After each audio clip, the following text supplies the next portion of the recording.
I kind of just come up with stuff. I don't really follow recipes. I kind of just make something and remember to write it down so I can remake it again.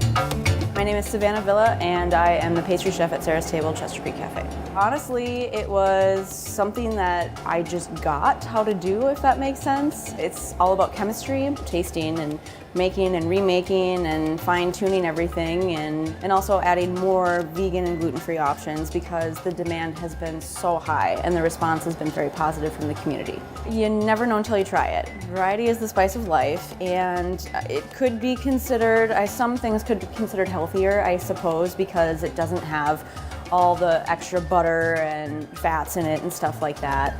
Today we are going to make the, used to be the chocolate courgette cake or zucchini cake, but now we're going to switch to apples because it's more in season. I picked 7 5-gallon pails full of apples 2 weeks ago, and we're going to use those apples.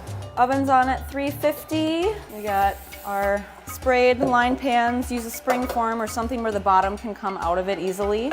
So we're going to start by adding the oil and the sugar. And mix all your dry ingredients together and mix your wet ingredients separate.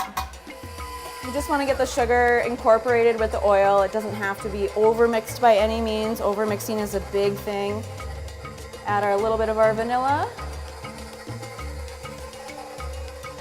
And then we'll stop it to add apples so we don't make them go everywhere. So peeled shredded apples, it's about 5 cups. If you have a little more, that's totally fine. You can modify any recipe, just keep in mind sugar content. So if you're using a sweeter apple, then you want to cut back the sugar. Again, just so that everything's incorporated, you don't need to mix it like crazy. And then we'll go ahead and put all of our flour mixture in. Now, because water content is always different between apples, you kind of want to keep an eye on it before it gets overly mixed, and I might just grab a little bit of water to add to it. And just start small, because you can always add more, but you can't take it out. So we'll just add a couple tablespoons and scrape the sides to make sure that you got all the good stuff in there.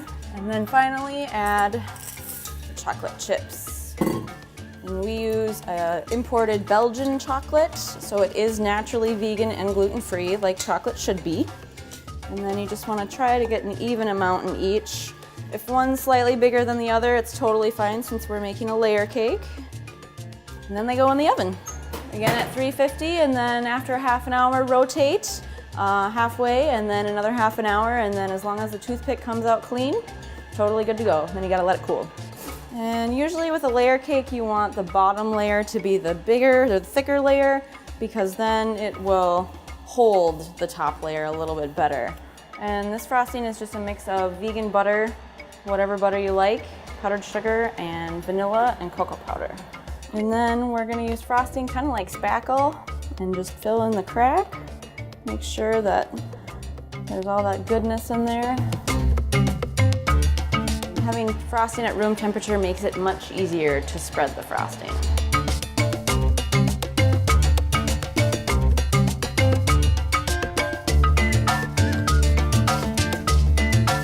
This is just chopped chocolate, vegan and gluten-free, of course. Just like the chocolate chips, it just comes in a big block.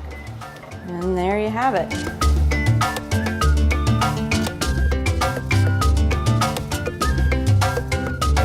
It's really a profession instead of just a job for a lot of us. I think everybody that works here has a greater conscience about, you know, the bigger picture and what they're actually feeding to people and wanting that to be something that's nourishing and good.